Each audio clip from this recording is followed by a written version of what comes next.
नमस्कार, आप देख रहे हैं एसपीटी न्यूज। पेश है 7 सितंबर बुधवार सुबह 8:15 राजस्थान की बड़ी खबरें। मुख्यमंत्री अशोक गहलोत ने कहा कि राज्य सरकार पूरी प्रतिबद्धता एवं संवेदनशीलता के साथ प्रदेशवासियों को बेहतर से बेहतर चिकित्सा सुविधा देने की दिशा में कार्य कर रही है। इसी का परिणाम है कि राजस्थान चिकित्सा एवं स्वास्थ्य सेवाओं में मॉडल स्टेट बनकर उभर रहा है। उन्होंने कहा कि प्रदेश सरकार ने मुख्यमंत्री निःशुल्क निरोगी राजस्थान योजना तथा मुख्यमंत्री चिरंजीवी स्वास्थ्य बीमा योजना जैसी महत्वाकांक्षी योजनाएं प्रारंभ की है। इसी क्रम में गहलोत ने सड़क दुर्घटना पीड़ितों की जीवन रक्षा के लिए मुख्यमंत्री चिरंजीवी जीवन रक्षा योजना की शुरुआत की। उन्होंने कहा कि राज्य सरकार ये सुनिश्चित कर रही है कि इन सभी योजनाओं का धरातल पर प्रभावी क्रियान्वयन हो। भारत को कोरोना के खिलाफ पहली नेजल वैक्सीन मिल गई है। Drug controller general of India ने भारत बायोटेक की इस वैक्सीन को इमरजेंसी यूज के लिए मंजूरी दे दी है। केंद्रीय स्वास्थ्य मंत्री मनसुख मांडविया ने ट्वीट कर इस बारे में जानकारी दी है। इसकी खुराक 18 साल से ज्यादा के लोगों को दी जाएगी। वैक्सीन के आखिरी फेज के ट्रायल पिछले महीने ही खत्म हुए हैं। प्राइमरी डोज के अलावा इसे फुली वैक्सीनेटेड लोगों को बूस्टर डोज की तरह दिया जा सकता है। अजमेर, भीलवाड़ा, कोटा, जयपुर से लखनऊ, पटना, कोलकाता, सियालदाह जाने वाले यात्रियों के लिए जरूरी खबर है। रेलवे ने अजमेर से कोलकाता और सियालदाह जाने वाली ट्रेनों को 12 से 15 सितंबर के बीच रद्द करने का निर्णय किया है।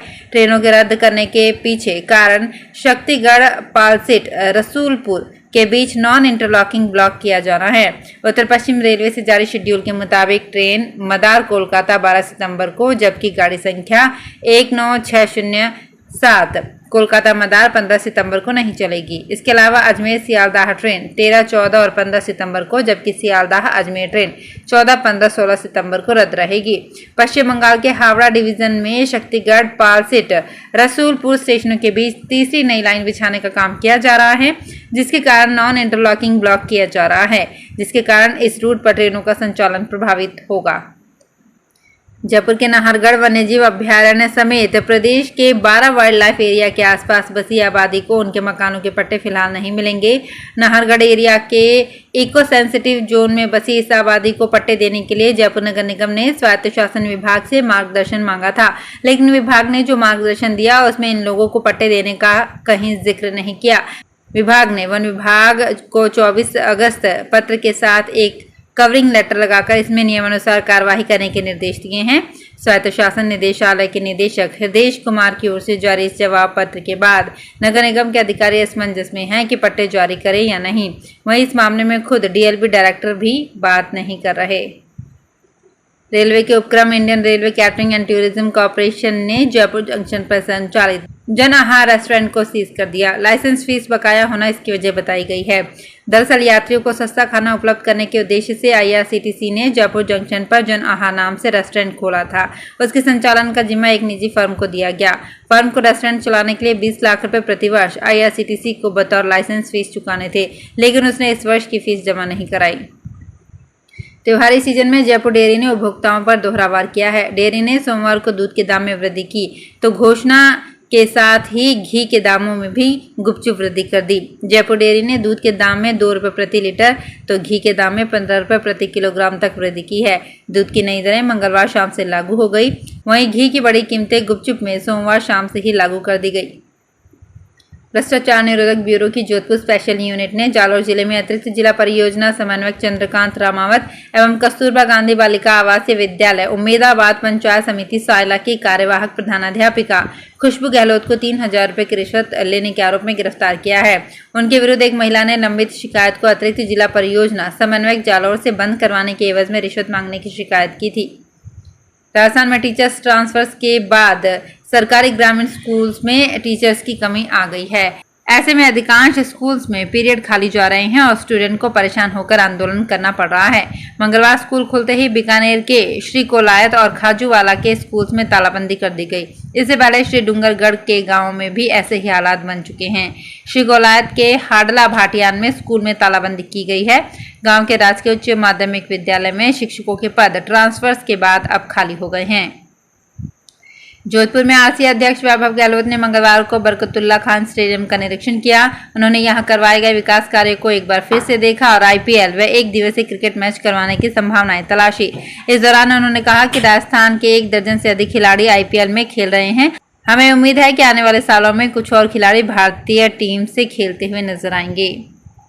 राजस्थान शिक्षा विभाग के सीनियर सेकेंडरी स्कूल्स में एग्रीकल्चर विषय पढ़ाने के लिए लेक्चरर की भर्ती एक बार फिर अटक गई है। नियमों में पिछले दिनों फेरबदल किया गया, लेकिन भर्ती एजेंसी राजस्थान लोक सेवा आयोग अब शिक्षा विभाग के नए निर्देशों को मानने के लिए तैयार नहीं है। परिणाम ये है कि राज्य भर में हजारों की संख्या में एग्रीकल्चर ग्रेजुएट्स नौकरी की दौड़ से फिर से बाहर हो गए हैं। एग्रीकल्चर में स्कूल लेक्चरर की भर्ती के लिए एग्रोनॉमी, हॉर्टिकल्चर और एनिमल हस्बेंड्री में ग्रेजुएशन की बाध्यता है।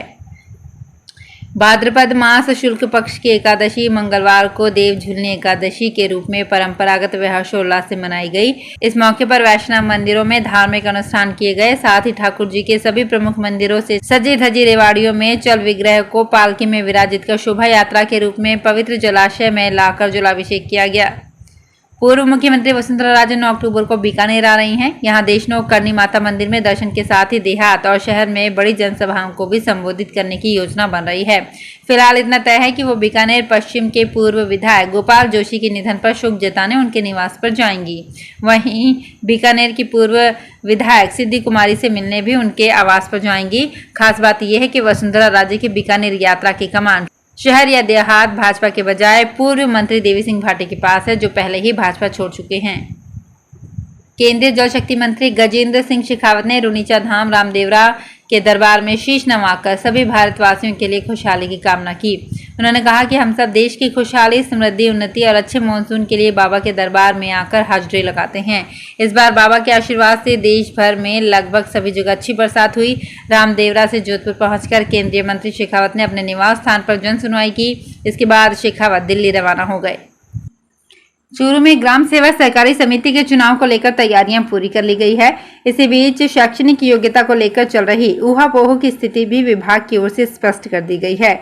इस संबंध में 1 सितंबर को राजस्थान राज्य सहकारी निर्वाचन प्राधिकरण ने शैक्षणिक योग्यता को लेकर आदेश जारी कर दिए हैं। जारी आदेश के मुताबिक ग्राम सेवा सहकारी समितियों के संचालक मंडल का चुनाव लड़ने के लिए राजस्थान सहकारी सोसाइटी नियम में शैक्षणिक योग्यता 8वीं उत्तीर्ण होना अनिवार्य है। इस योग्यता वाले व्यक्ति ही संचालक मंडल का चुनाव लड़ सकेंगे। टोंक विद्युत वितरण निगम स्वीकृति के मुकाबले आधे कर्मचारियों के भरोसे काम चला रही है। ऐसे में उपभोक्ताओं को जहां निर्बाध बिजली नहीं मिल रही है, वहां कर्मचारियों पर भी लोड पड़ रहा है। ऐसे में कई इलाकों की बिजली गुल होने पर उसे बहाल करने में काफी परेशानी होती है। ऐसा भी नहीं है कि सहायक अभियंता इसकी मांग नहीं रखते हैं। कई बार पत्र भी भेजा, लेकिन उच्च स्तर पर इसे नजरअंदाज किया जा रहा है। ये परेशानी टोंक जिला मुख्यालय पर बनी हुई है। ऐसी समस्या जिले के सभी ब्लॉक पर है। तो फिलहाल इस बुलेटिन में इतना ही। फिर हाजिर होंगे कुछ और बड़ी खबरों के साथ। अगर आप भी अपने आसपास की छोटी बड़ी और महत्वपूर्ण खबरों से अपडेट रहना चाहते हैं तो सब्सक्राइब कीजिए हमारे चैनल SPT न्यूज को और प्रेस कीजिए बेल आइकन पर।